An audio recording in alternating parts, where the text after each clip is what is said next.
Bom, subversão é um termo que, se você olhar no dicionário ou no Código Penal sobre esse assunto, normalmente ele é explicado como uma parte de uma atividade para destruir coisas como religião, governo, sistema político e econômico de um país.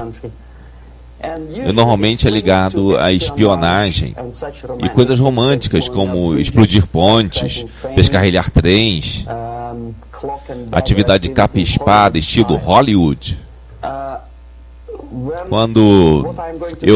O que eu vou falar a respeito agora não tem absolutamente nada a ver com clichê de espionagem ou atividade da KGB de coletar informação.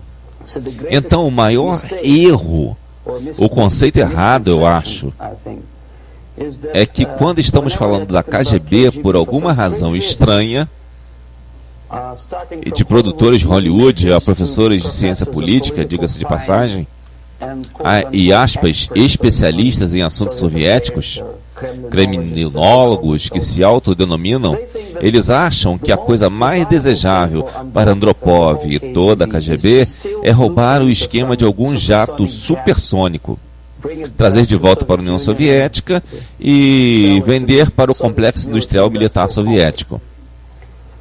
É apenas em parte verdadeiro.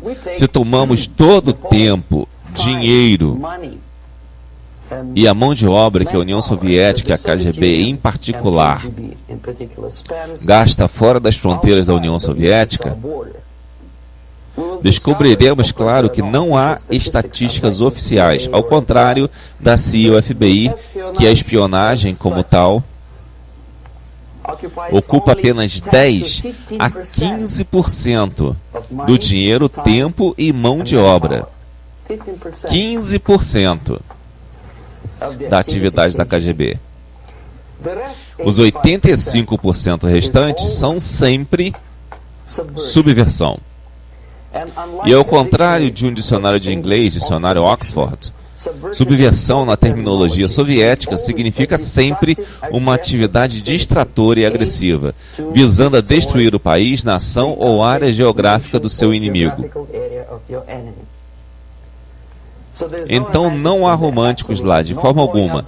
Nada de explodir pontes, nada de microfilmes em lata de Coca-Cola, nada desse tipo. Sem nonsense James Bond. A maior parte, esta atividade é aberta, legítima e facilmente observável se você se der ao tempo e trabalho de observá-la. Mas, de acordo com a lei, e sistemas fiscalizadores da civilização ocidental, não é crime. Exatamente por causa do conceito errado, manipulação de termos. Nós achamos que o subversor é uma pessoa que vai explodir nossas lindas pontes. Não. Subversor é um estudante que vem para intercâmbio, um diplomata, um ator, um artista, um jornalista como eu fui há 10 anos atrás. Bem, subversão é uma atividade que é uma via de duas mãos. Você não pode subverter um inimigo que não quer ser subvertido. Se vocês conhecem a história do Japão, por exemplo, antes do século XX, o Japão era uma sociedade fechada. No momento em que um barco estrangeiro chega às margens do Japão, o exército imperial japonês educadamente os mandava sumir. E se um verdadeiro americano chega às margens do Japão, digamos uns 60, 70 anos atrás, e diz: "Oh, eu tenho um aspirador de pó muito lindo para você, sabe, com um bom financiamento, por favor, deixe-nos. Não precisamos do seu aspirador. Se não for embora, eles atiram."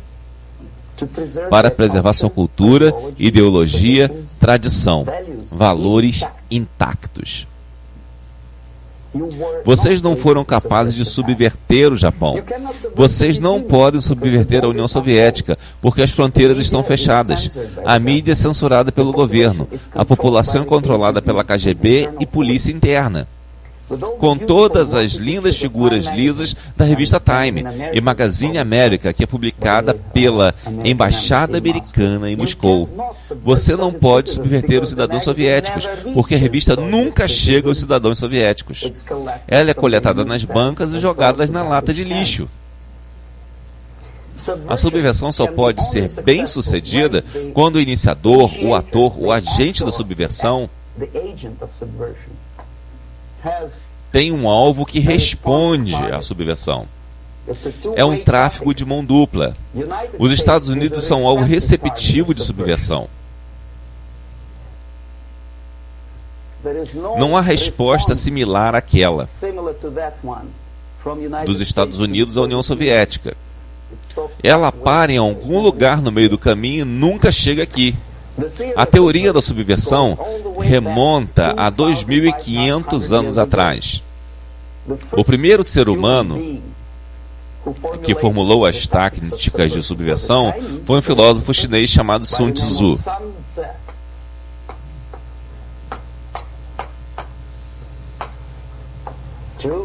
2500 a.C. Para várias cortes imperiais da antiga China, e ele disse, após longa meditação, que para implementar política estatal de uma maneira belicosa, de verdade, é o mais contraprodutivo, bárbaro e ineficiente lutar num campo de batalha. Vocês sabem que a guerra é uma continuação da política estatal, certo? Então, se você quer implantar com sucesso a política estatal e começar a lutar, esta é a maneira mais idiota de fazer. A mais alta arte da guerra é não chegar a lutar, mas subverter qualquer coisa de valor no país do seu inimigo, até o momento em que a percepção da realidade do seu inimigo deteriora a ponto de ele não perceber você como um inimigo. E o que o seu sistema e sua civilização e suas ambições parecem ao seu inimigo uma alternativa, se não desejável, então ao menos factível. Antes vermelho que ser morto. Esse é o propósito final. A etapa final da subversão, após a qual você pode simplesmente dominar seu inimigo sem disparar um tiro, é a subversão for bem sucedida. Isso é, basicamente, o que a subversão é. Como vocês podem ver, nenhuma menção a explodir pontes. Claro que Sun Tzu não sabia muito sobre explodir pontes. Talvez não houvesse tantas pontes naquela época. Mas o básico da subversão está sendo ensinado a todo aluno da escola da KGB na União Soviética e a oficiais de academias militares, e não sei se o mesmo autor está incluído na lista de leituras para oficiais americanos. Sem falar de estudantes comuns de ciência política, obviamente. Eu tenho dificuldade de achar a tradução de Sun Tzu na biblioteca universitária, em Toronto e depois aqui em Los Angeles, mas é um livro que não está disponível. Ele é forçado para todo estudante da União Soviética. Todo estudante que se pensa que lidará mais em sua carreira com estrangeiros é o que é subversão. Basicamente, consiste de 4 períodos. Temporalmente. Se começarmos aqui e formos nesse sentido no tempo, certo? Aqui é o ponto inicial. A primeira etapa da subversão é o processo chamado, basicamente, desmoralização. Fala por si só o que é.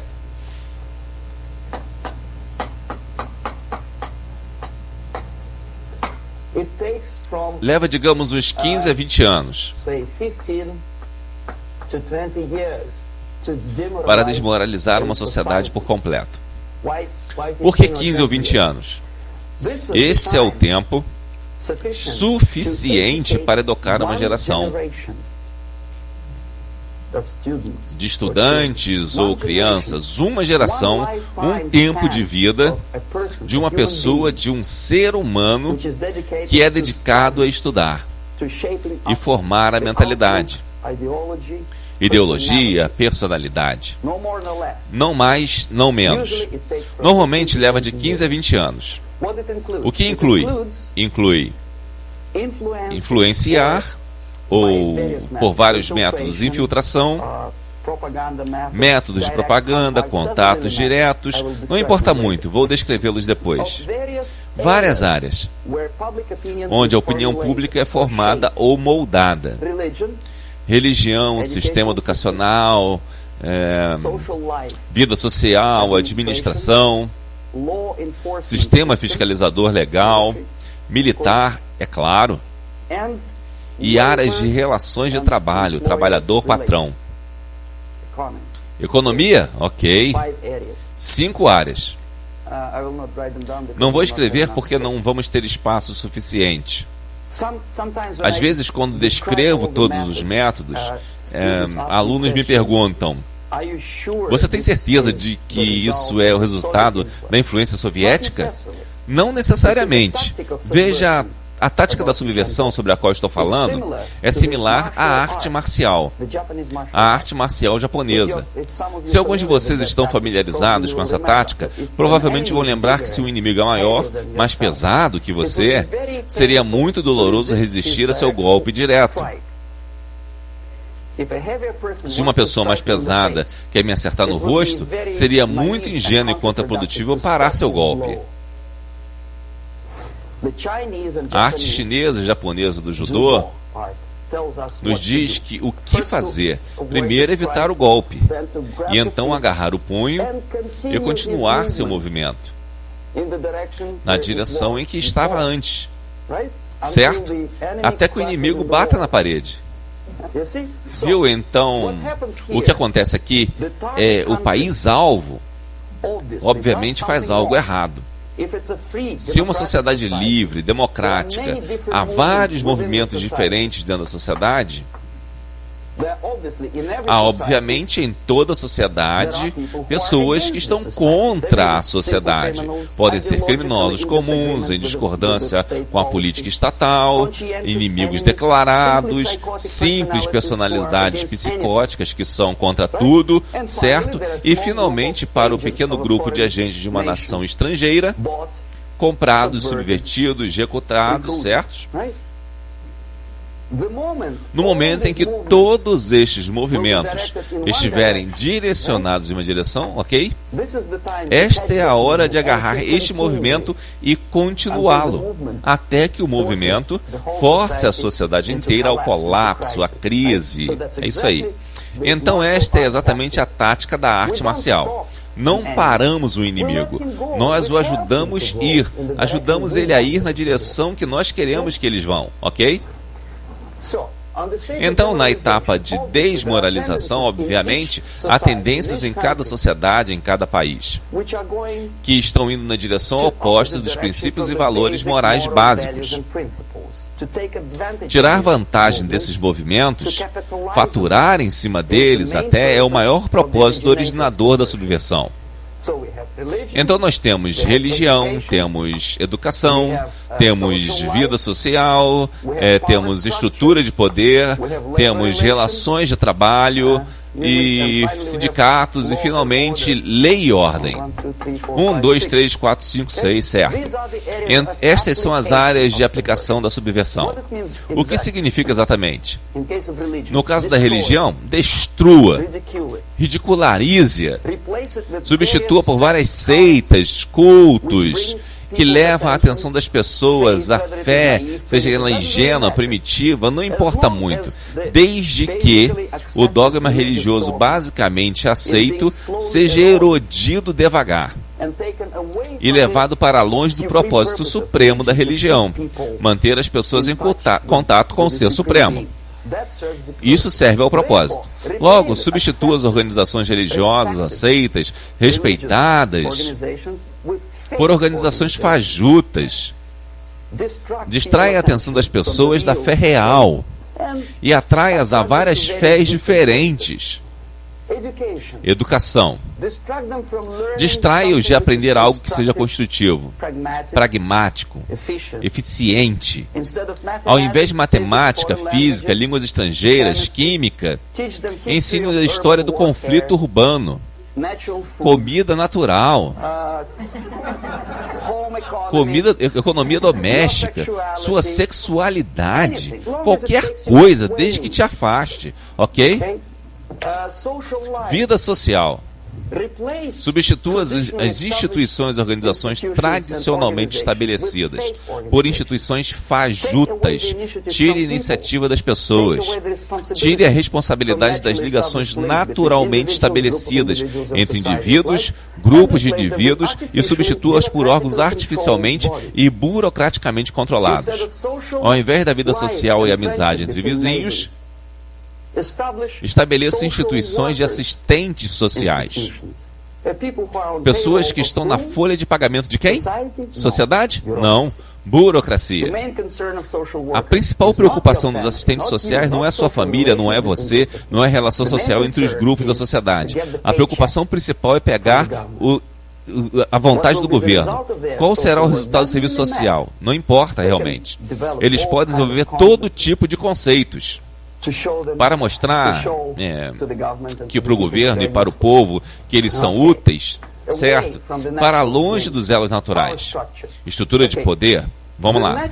Os órgãos naturais de administração, que tradicionalmente ou são eleitos pelo povo em geral, ou indicados pelos líderes eleitos da sociedade, são substituídos ativamente por órgãos artificiais.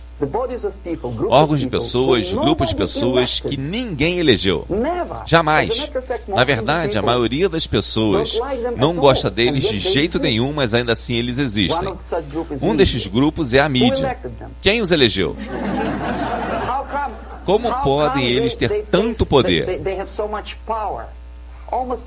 Poder quase monopolista sobre a sua mente. Eles podem violentar sua mente. Mas quem os elegeu, como pode? Eles têm a ousadia de dizer o que é bom ou ruim para o presidente eleito por vocês e seu governo. Que diabos são eles? A Spiro Agnew, que era odiado pela esquerda liberal, os chamou de tropa de snobs despudorados. E é exatamente o que são. Eles acham que sabem, não sabem. O nível de mediocridade em grandes estabelecimentos como New York Times e Los Angeles Times, grandes redes de televisão, você não tem que ser um jornalista excelente. Você tem que ser exatamente um jornalista medíocre. É mais fácil sobreviver, não há mais concorrência. Você tem sua bela e boa renda. $100 mil por ano e pronto. Se você é melhor ou pior, não importa mais. Desde que você sorria para a câmera e faça seu trabalho. É isso, não há mais concorrência. Estrutura de poder, vamos lá. Lentamente é erodida pelos órgãos e grupos de pessoas que não têm nem qualificação nem a vontade do povo para mantê-los no poder e ainda assim eles têm poder. Ok? Vamos lá.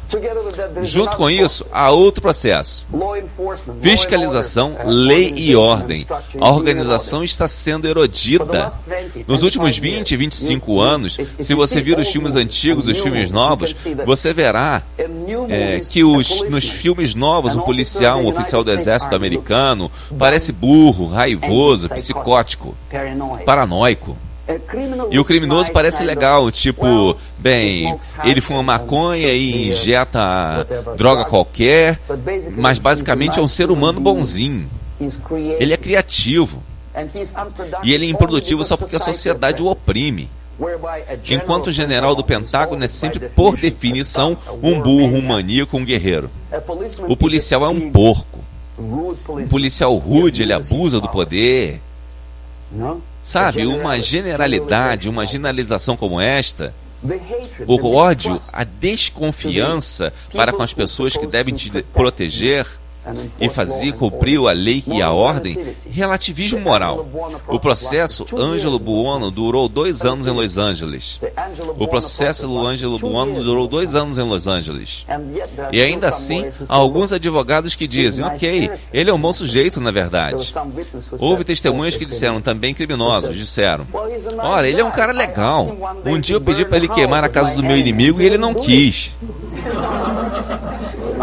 Sujeito legal, erosão.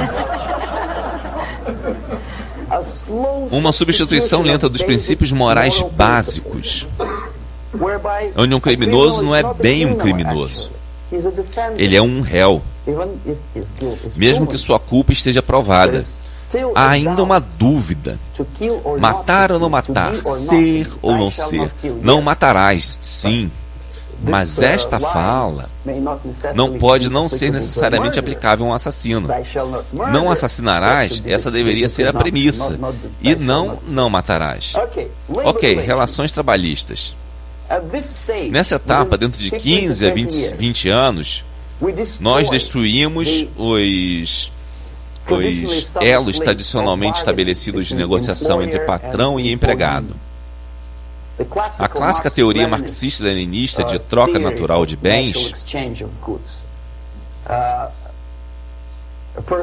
uma pessoa A tem 5 sacas de cereais, uma pessoa B tem 5 pares de sapatos. E a troca natural sem dinheiro é quando eles negociam entre si. Aí apenas com a introdução da terceira pessoa C, um completo terceiro alienígena estranho que diz, não dê a ele as 5 sacas de cereal, dê-as a mim, e você me deu seus 5 pares de sapato, e eu distribuirei de acordo.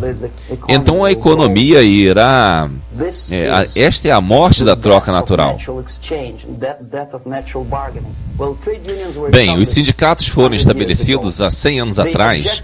O objetivo era melhorar as condições de trabalho e proteger os direitos dos trabalhadores, daqueles patrões que estavam abusando de seu direito porque tinham mais dinheiro.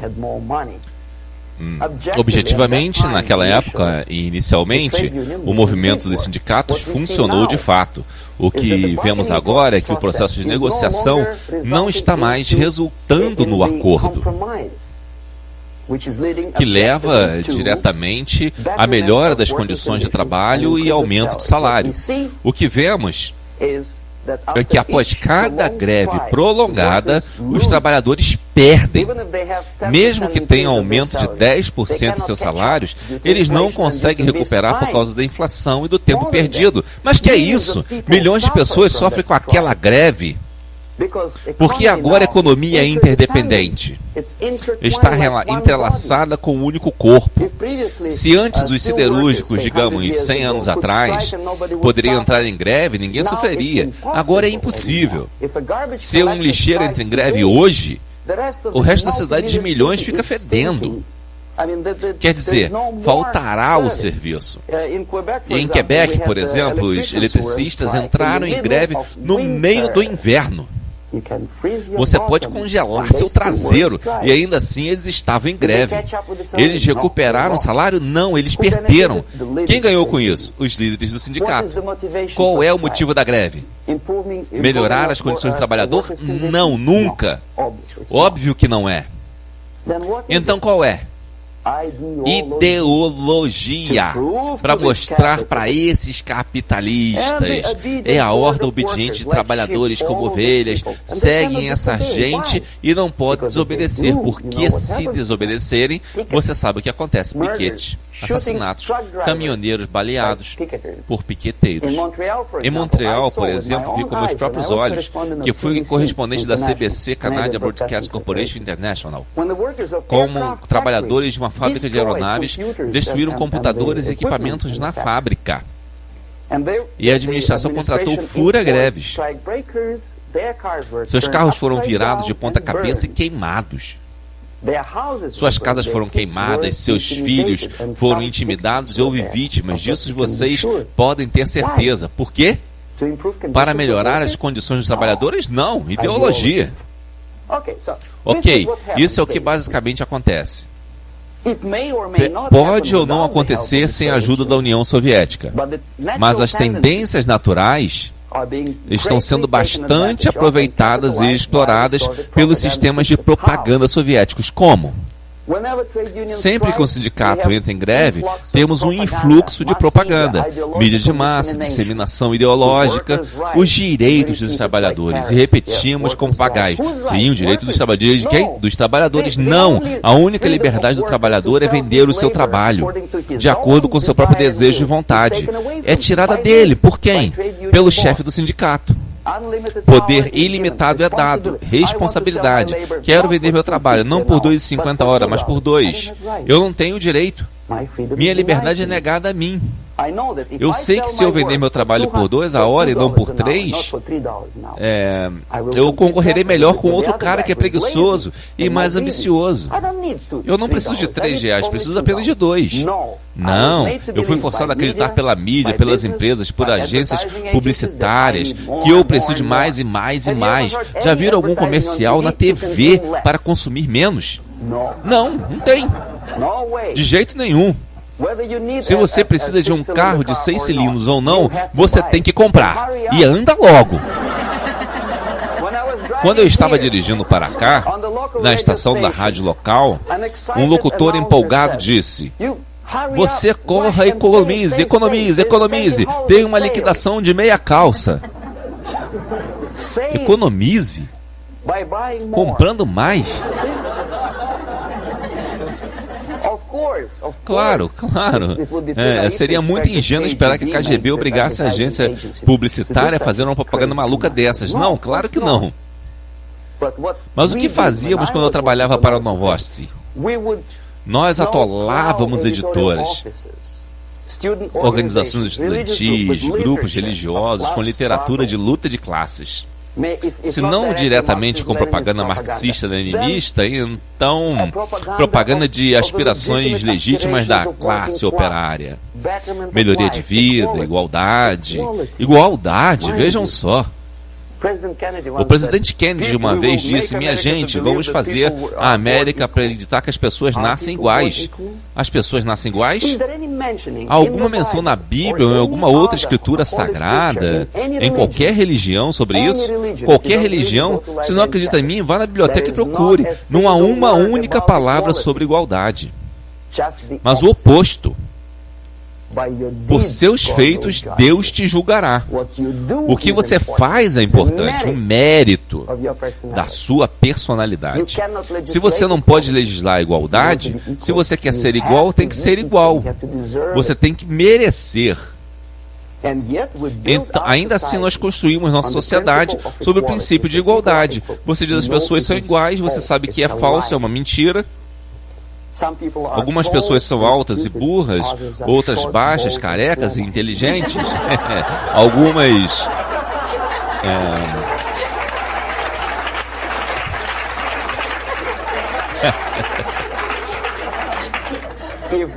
Se nós as fazemos... Se nós as fazemos iguais à força... Se colocamos o princípio de igualdade na base de nossa estrutura sociopolítica, é o mesmo que construir uma casa na areia. Cedo ou tarde ela vai desmoronar. E é exatamente o que acontece. E nós, propagandistas soviéticos, estamos tentando empurrar vocês na direção que vocês vão sozinhos. Igualdade sim, igualdade, as pessoas são iguais. Terra das oportunidades iguais. É verdade ou não? Pense bem. Oportunidades iguais? Deve haver oportunidades iguais? Para mim e para um safado preguiçoso que vem para cá, vindo de outro país e imediatamente se registra como recipiente beneficiário de seguro? Eu nunca recebi $1. Não, desculpe, eu recebi uma vez. Mas eu nunca requeri seguro.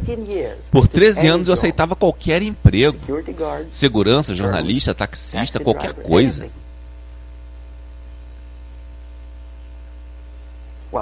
Bom, eu fui muito ativo, mas algumas pessoas não gostam. Elas imediatamente, então, por que deveríamos ter oportunidades iguais? Por quê? Oportunidade igual para se destacar. Oportunidades iguais em circunstâncias iguais, sim. Mas você sabe que as pessoas não são iguais. Se destacar, sim, supondo que chegamos ao mesmo nível de excelência. Perfeição, que é um futuro distante e hipotético. Sim, talvez. Mas nós sabemos perfeitamente bem que mesmo com as melhores intenções, as pessoas não poderiam ser iguais. Por que deveríamos ter igualdade no, digamos, sistema legal? E eu, que me considero cidadão cumpridor da lei, ou uma pessoa que vem aqui para roubar e atirar, digamos. O governo dos Estados Unidos, sob Carter, importou milhares de criminosos cubanos. Eram criminosos conhecidos. Ainda assim foram aceitos. Vocês acham justo que eu e minha esposa das Filipinas, que trabalha como um cavalo, como técnica de laboratório no hospital, deveríamos ter os mesmos direitos que um criminoso de Cuba? Por quê? E ainda assim repetimos como papagaios: igualdade, igualdade, igualdade. E o sistema de propaganda soviética ajuda-nos a acreditar que a igualdade é algo desejável. A democracia, tal como foi estabelecida pelos patronos deste país, deste sistema no século passado, não é igualdade. É um sistema onde pessoas diferentes, pessoas desiguais, têm uma chance de sobreviver e ajudar-se umas às outras, em constante concorrência, em aperfeiçoamento constante. Não é uma igualdade que é superimposta por um padrinho ou pessoa boazinha em Washington, D.C. É a igualdade absoluta, existe na União Soviética. Igualdade entre aspas. Todo mundo está igualmente na lama, exceto algumas pessoas que são mais iguais que as outras no Politburo, partidão. Viram? Então, no momento em que você leva um país ao ponto de quase total desmoralização, onde nada funciona mais, quando você não tem certeza do que é certo ou errado, bom ou mal, quando não há divisão entre o bem e o mal, quando até os líderes da igreja dizem às vezes, bom, violência em prol da justiça, especialmente justiça social, é justificável em países como Nicarágua, El Salvador, bom, talvez Rodésia, e escutamos isso e dizemos, provavelmente, é verdade. É verdade? Não, não é verdade. Violência não é justificável, especialmente em prol de, aspas, justiça social, introduzida por marxistas-leninistas. Vocês são meus ex-colegas da agência Novosti. Ok, então atingimos aquele ponto. O próximo passo é desestabilização.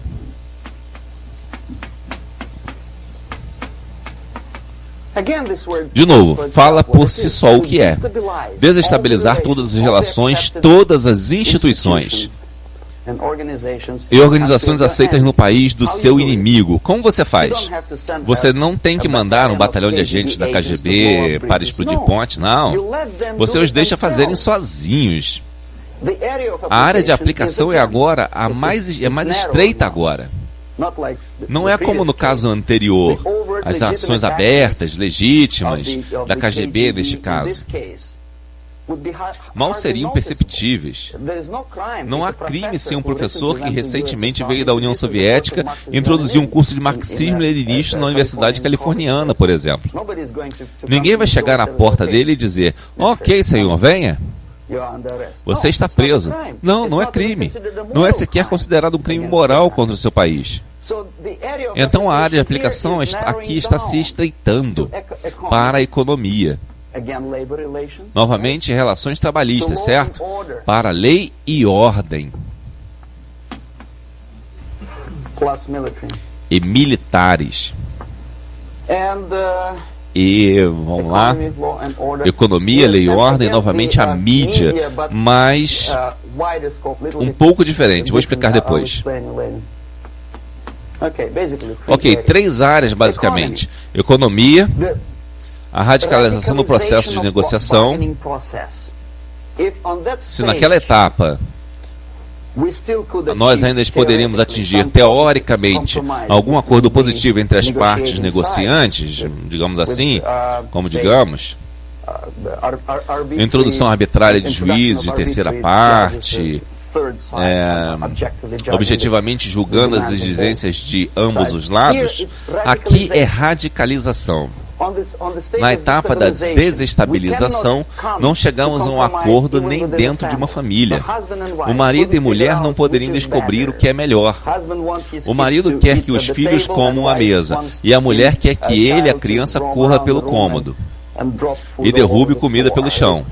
Eles não chegam a um acordo, a não ser que comecem uma luta. É impossível chegar a um acordo construtivo entre vizinhos. Alguns dizem, eu não gosto de que você trabalhe no gramado nesta hora, porque exatamente nesta hora estou passeando com meu cachorro e ele está ficando nervoso e não consigo passar as bolas, sabe? Entendeu? Eles não entram em acordo, eles vão para uma corte civil ou coisa assim. Radicalização de relações humanas. Sem mais acordo, luta. As relações normais tradicionalmente aceitas são desestabilizadas.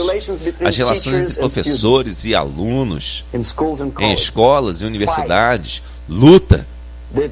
As relações na esfera econômica, entre empregado e patrão, são mais radicalizadas. Não mais aceitação da legitimidade das exigências dos trabalhadores. Não como os japoneses com a teoria Z, se vocês já ouviram falar, onde os trabalhadores estão envolvidos no processo de decisão. Então eles não têm incentivo moral para lutar contra seus patrões. Nos Estados Unidos é justamente o oposto. Quanto mais difícil a luta, melhor. Mais heróicos eles parecem. Quando a rede Greyhound estava de greve recentemente, os correspondentes das emissoras de TV locais em todos os Estados Unidos abordavam os grevistas e disseram: sim, estamos fazendo algo bom. E eles pareciam heróis e tinham um público, havia uma família, o marido era motorista de ônibus e então eles tinham decidido em protesto contra os patrões acamparem em algum lugar da floresta. Eles foram apresentados à audiência como uma gente heróica e boazinha. Viram? Os embates violentos entre passageiros, piqueteiros e os grevistas são apresentados como algo normal. 10, 15, 20 anos atrás, nós ficaríamos nervosos de dizer, por quê? Por que tanto ódio? Hoje não, nós dizemos, bem, lugar comum. Radicalização, militarização às vezes, como expliquei naquela etapa. Eu me adiantei um pouco. Pessoas baleadas, ok? A lei e ordem agora. Também digamos, empurrada para áreas onde as pessoas antes resolviam suas diferenças pacificamente e legitimamente. Agora estamos ficando com esses casos judiciais nos casos mais irrelevantes. Não podemos mais resolver nossos problemas. A sociedade como um todo fica mais e mais antagônica. Esses indivíduos, grupos de indivíduos, a sociedade como um todo, e a mídia se coloca em oposição à sociedade, em geral, como um todo. Separada, alienada. Ok? Nessa etapa, vocês se lembram o que eu estava falando há umas 2 horas atrás sobre os dormentes? Aí, quando os estudantes, digamos, dos Estados Unidos, que são treinados na Universidade de Lumumba, ou das Nações de Desenvolvimento, os estudantes com que eu estava lidando, estão sendo mandados de volta da União Soviética aqui, ou se eles já estavam nos Estados Unidos, no país que é objeto da subversão, eles partem para a ação. Os dormentes acordam. Eles dormiram por 15 a 20 anos. Agora eles se tornaram líderes de grupos, padres, sei lá, pessoas públicas. Proeminentemente eles agem, eles ativamente se incluem no processo político. De repente nós vemos um homossexual, há 15 anos ele fazia sujeiras dele e ninguém ligava, o problema dele. Agora ele faz isso uma questão política. Ele exige reconhecimento, respeito, direitos humanos, ele junta um grande grupo de pessoas, o grupo dele é as pessoas comuns e há choques violentos entre ele e a polícia, o grupo dele é as pessoas comuns, não importa o que, são negros contra brancos, amarelos contra as verdes, não importa.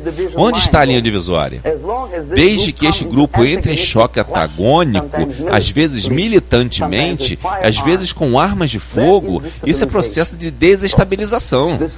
Os dormentes, muitos dos quais são simples agentes da KGB, se tornam líderes do processo de desestabilização. Não quer dizer que o camarada Andropov manda o camarada Ianov para os Estados Unidos. A pessoa que toma conta já está aqui. Ele é um cidadão respeitado dos Estados Unidos. Às vezes ele recebe dinheiro de várias fundações para a sua luta legítima em prol de, sei lá, direitos humanos, direitos das mulheres, Kiev Lib, Prison Lib, seja o que for. Há americanos simpatizantes que doam seu direito a ele. E o processo de desestabilização normalmente leva diretamente ao processo de crise. No caso de nações em desenvolvimento, esta era a área em que eu era ativo. O processo começa, como no Brasil, quando os órgãos legítimos de poder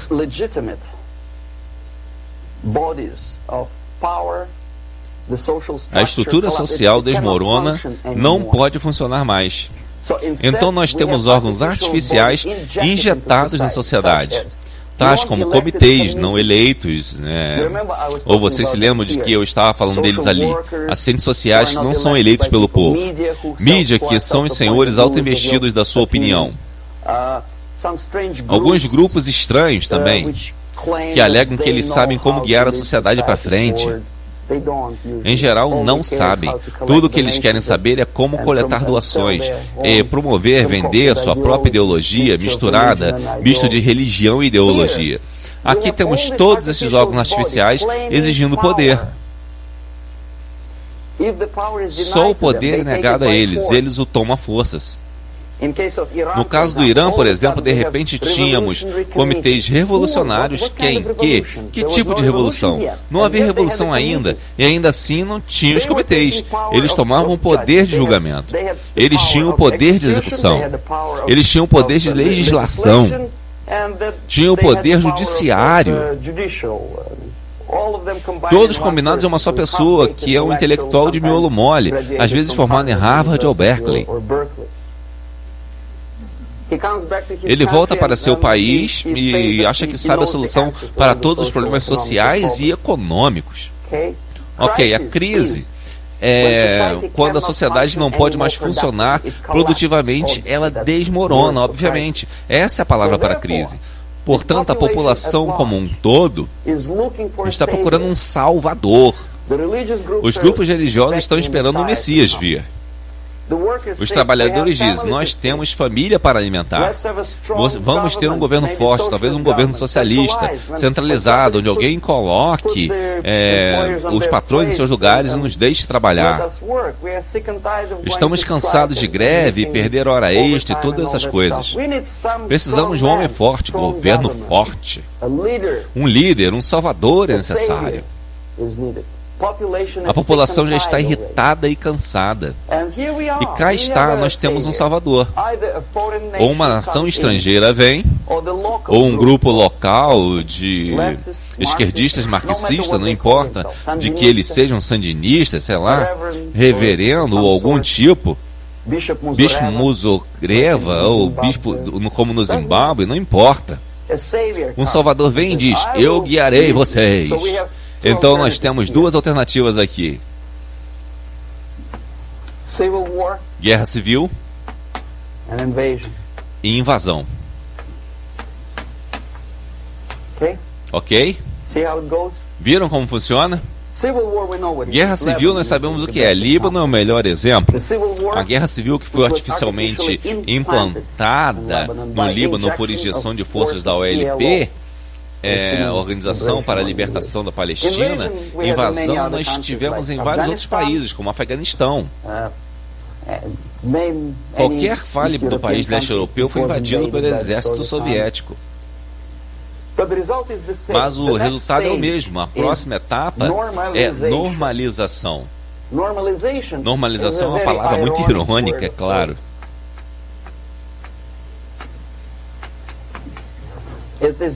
É emprestada na situação de 1968 na Tchecoslováquia, quando a propaganda soviética e depois o New York Times declararam: o país está normalizado, os tanques chegaram em Praga.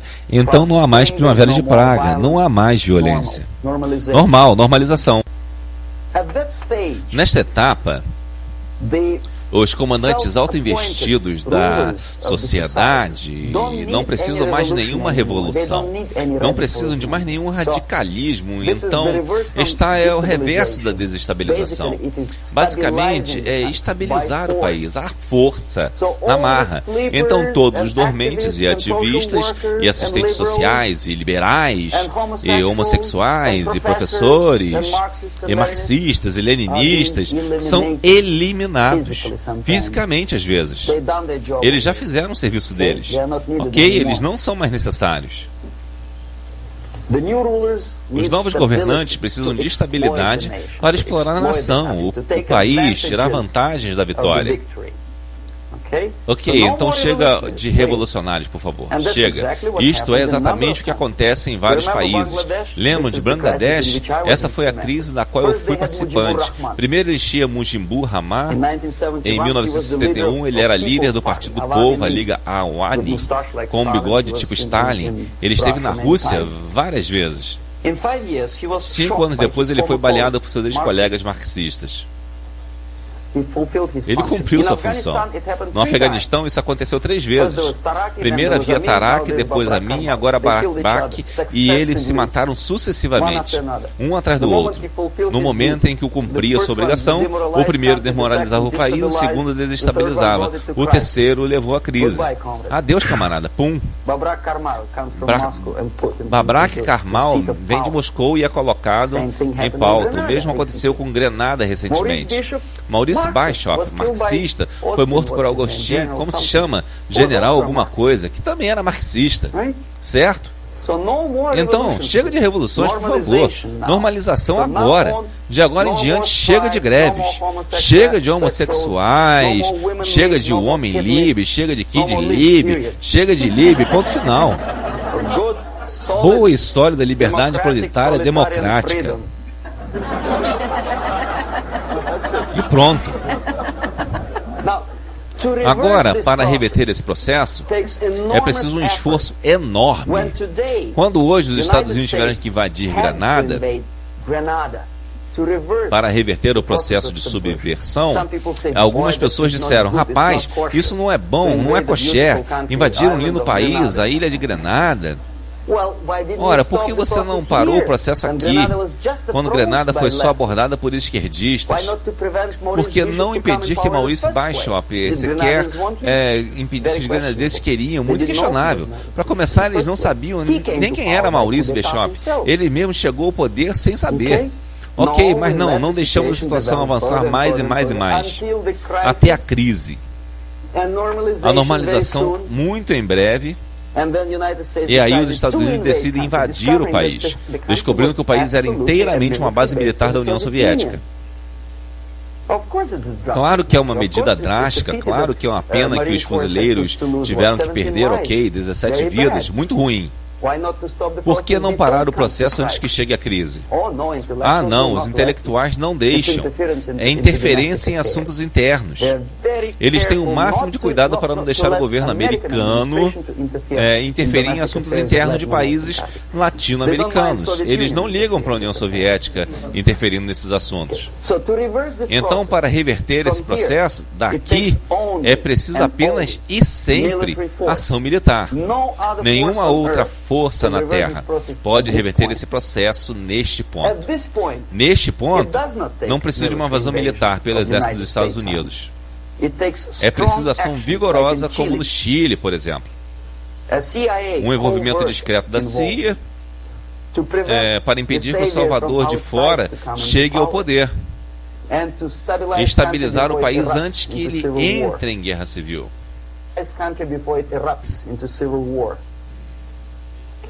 Ok, apoiar as forças conservadoras de direita, através de dinheiro, bandidos ou lei, não importa. Estabilize o país, não deixe a crise evoluir para a guerra civil ou invasão. Oh não, seus liberais vão dizer, é contra a lei. O Congresso não alocará dinheiro para ações secretas da CIA. Por que não? Podemos esperar até vir a normalização e os tanques soviéticos aterrissem no aeroporto de Los Angeles? Agora, neste ponto da desestabilização, também o processo poderia ser revertido.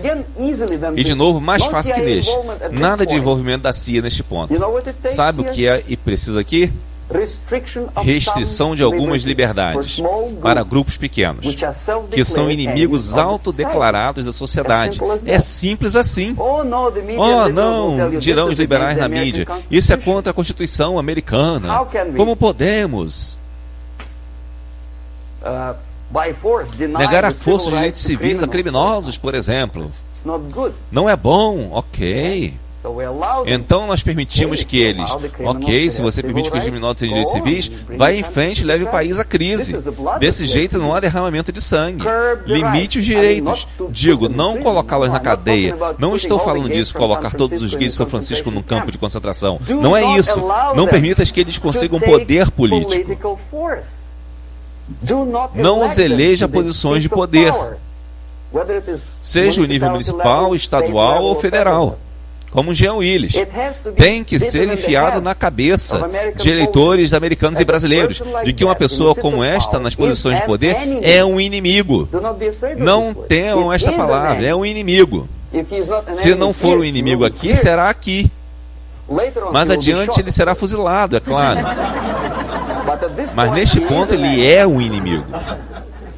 Ok? Vocês estarão prestando um grande serviço negando-lhe o direito de faturar em cima de suas próprias ideias malucas e se tornar um homem poderoso. Um homem que usa sua posição de poder, restrição de certas liberdades e permissividade naquele ponto impediria deslizar para a crise e provavelmente voltaria o processo de desestabilização.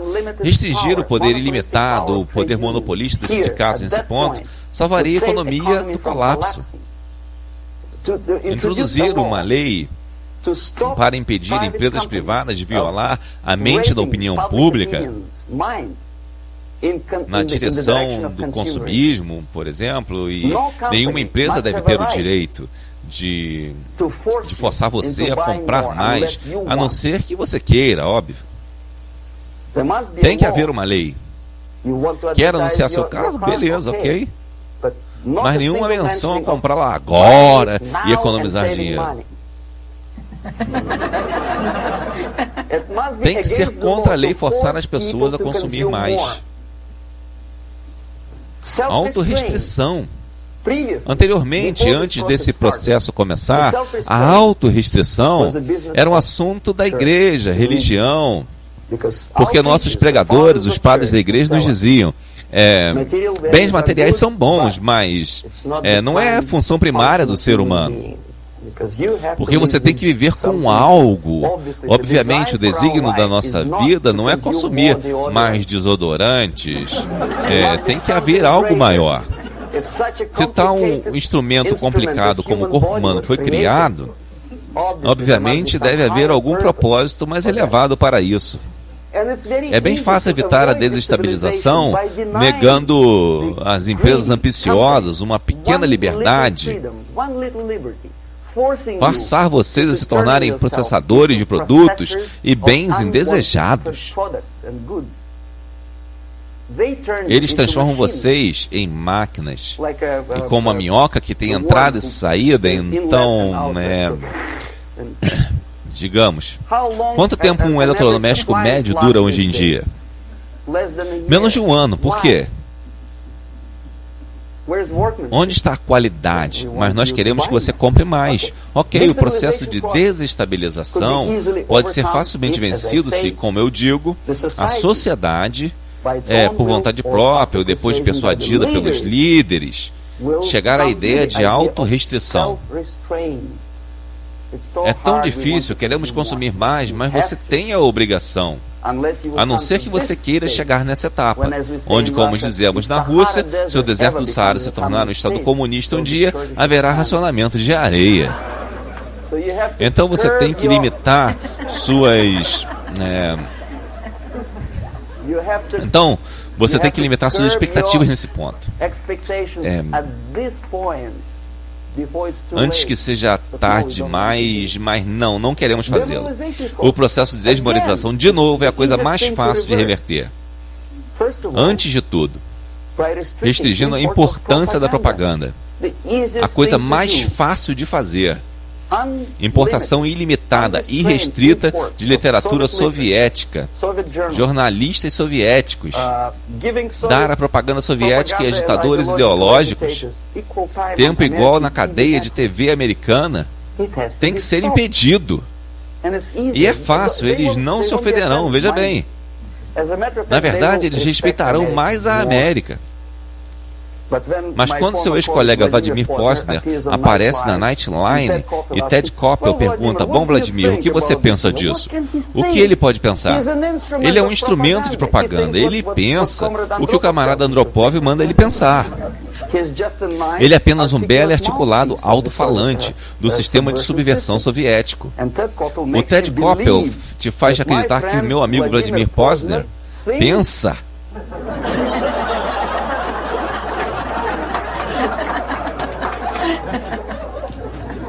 O processo de desmoralização pode não ter começado de forma alguma se neste ponto aqui, o país é um recipiente de subversão. Ativamente, não violentamente, mas ativamente, impede a importação de ideologia estrangeira. Eu não quero que a América siga o modelo do Japão antigo. Também você não tem que atirar em todo estrangeiro que se aproxime às fronteiras sagradas dos Estados Unidos. Mas quando ele te oferece um bagulho disfarçado de algo bem lustroso, você deve dizer a ele: não, nós temos nosso próprio bagulho.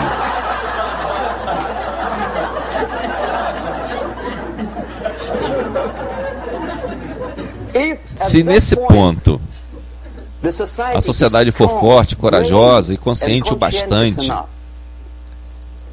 para parar a importação de ideias que são estranhas, então toda a cadeia de eventos pode ser evitada. Estive recentemente nas Filipinas e fiquei chocado. Como nas cidades grandes como Manila, crianças escutam música ensurdecedora. É uma nação melodiosa com uma longa tradição de bela e boa música étnica, introduzida pelos espanhóis há muito tempo, talvez uns 2, 3 séculos atrás, não lembro. Mas, de repente, escutando lixo musical tipo funk carioca, misturando rádios a estouro total, volume total. Por quê? Na Índia, passei vários anos vendo a reação de indianos saindo dos cinemas após ver uma produção de Hollywood. Eles não conseguem entender por que os americanos são tão desperdiçadores. Eles arrebentam seus carros lustrosos a cada 5 minutos. Como pode eles atirarem uns nos outros por $500 milhões? É verdade que eles são tão obcecados por sexo? Você consegue imaginar mostrar um filme onde a cada 5 minutos há uma cópula na tela? A um país onde, como a Índia, um país com longa tradição de respeito a esses assuntos particulares, ou ao Paquistão, por exemplo, e os Estados Unidos esperam que essas pessoas vos respeitem. De jeito nenhum. Ah, sim, eles verão o filme. Eles pagaram 5 rupias para ver aquele filme, mas eles saem e dirão aos seus filhos: não respeite os americanos. Não seja como os americanos. Viram? Então, o processo de desmoralização pode ser impedido bem aqui, tanto exportando quanto importando. E isto precisa de um passo, uma coisa muito importante a se fazer. Você não tem que expulsar todos os agentes da KGB de Washington. A solução mais difícil e ao mesmo tempo a mais simples para a subversão é começar aqui e antes ainda, trazendo a sociedade de volta à religião. A religião, presta atenção, algo que você não pode tocar, comer e vestir, mas algo que governa a sociedade e a faz se mover e se preservar. Um cientista soviético, Shafarevich, que não tem nada a ver com... Ele é um cientista de computação, fez um estudo muito intenso na história dos países socialistas. Ele chamava socialista ou comunista a qualquer país com uma ideia, uma estrutura de poder piramidal. E descobriu, na verdade, não descobriu, apenas chamou a atenção de seus leitores, que civilizações como Mohenjo-Daro, nas regiões hindus ribeirinhas, e como Egito, como os Maias, como os Incas, e como a cultura babilônica também, desmoronaram e desapareceram da face da terra no momento em que perderam a religião. Simples assim, desintegraram. Ninguém se lembra mais delas. Bem, de longe, né? Então, as ideias estão movimentando a sociedade e mantendo a humanidade como uma sociedade de seres humanos, agentes inteligentes e morais de Deus. Os fatos, a verdade, o conhecimento exato talvez não. Toda a tecnologia sofisticada e computadores impedirão a sociedade de desintegrar e eventualmente sumir. Você já conheceu alguma pessoa que sacrificaria sua vida, liberdade, por uma verdade como esta?